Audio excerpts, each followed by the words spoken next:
Hey Chingo, sandali lang. Busy ka ba ngayon? Kung di ka busy, samahan mo ako. Halina't talakayin natin ang dalawang uri ng negative verb para naman mayroon kang matutunan at magkaroon ka ng karagdagang kalaman. So, umpisahan na natin. Mayroon dalawang uri ng negative verb. Ito ay ang mot at ang an. So, alam mo ba ang pagkakaiba ng dalawang uri na ito? So, kung di mo pa alam, panuorin mo ito hanggang dulo. At kung maaari sana, paki-like and share na rin ito para mas marami pang mga kaibigan natin na makaalam at magkaroon din ng karagdagang kaalaman. So, umpisa na. Papaliwanag ko sa iyo ang pagkakaiba ng dalawang uri na ito.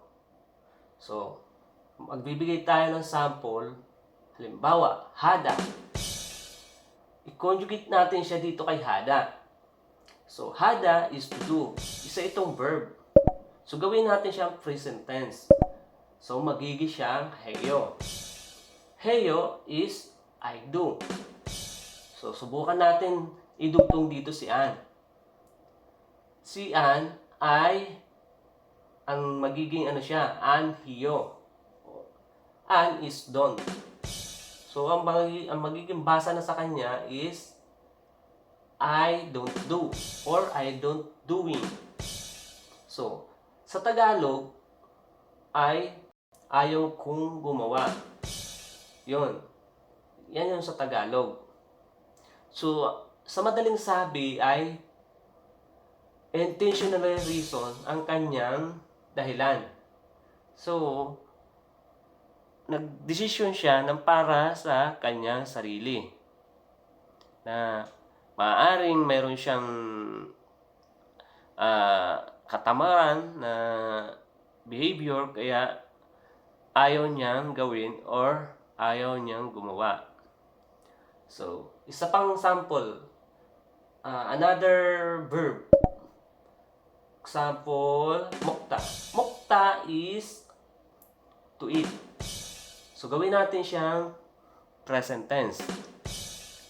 Magiging mogoyo. Mogoyo. Mogoyo, ang basa na sa kanya is I eat. I eat. So, magiging ano na siya, an mogoyo. An mogoyo.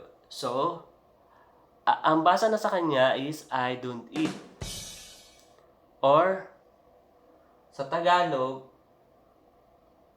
ayaw kong kumain. Ayaw kong kumain.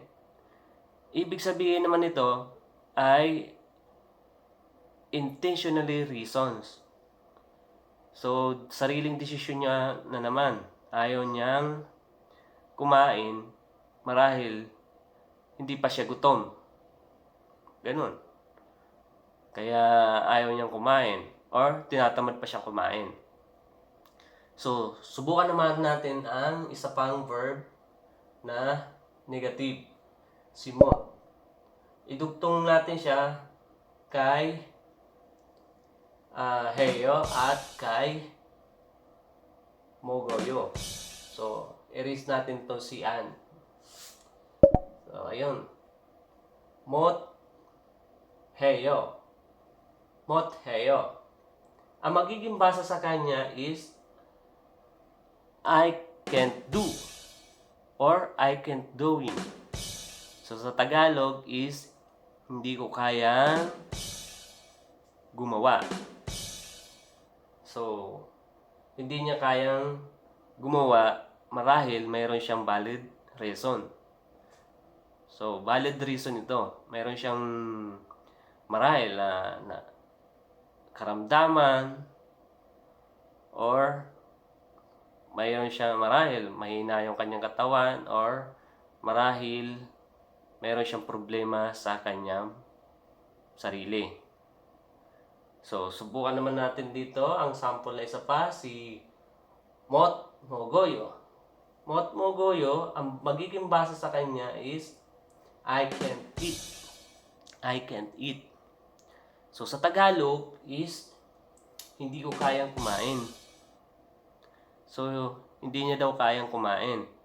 Ibig sabihin nito ay marahil masama ang pakiramdam niya. marahil masama ang pakiramdam niya kasi hindi niya kayang kumain. So, kaya siya mayroon valid reason. So, ang dalawang ito na sample ay nagpapakita ng valid reason. Valid reason. So, si Ann ay nagpapakita ng intentionally reason. Ito naman si Mot ay nagpapakita ng valid reason. Nasundan po ba? So kung nakuha nyo, pa-thumbs up naman. At paki-heart itong video natin. Maraming salamat po. At kung maaari po sana, paki-share na rin po ito para mas marami pong makaalam na iba pa natin mga kasama na nagnanais matuto. So hanggang dito na lang po muna itong ating video tutorial at nawa po ay may natutunan po kayo. At nawa po ay palagi nyo pa rin po akong tangkilikin sa aking mga video tutorial. Hanggang dito na lang po. Maraming salamat po. Ito po si Ka Pedro. Lubos na nagpapasalamat sa inyong lahat.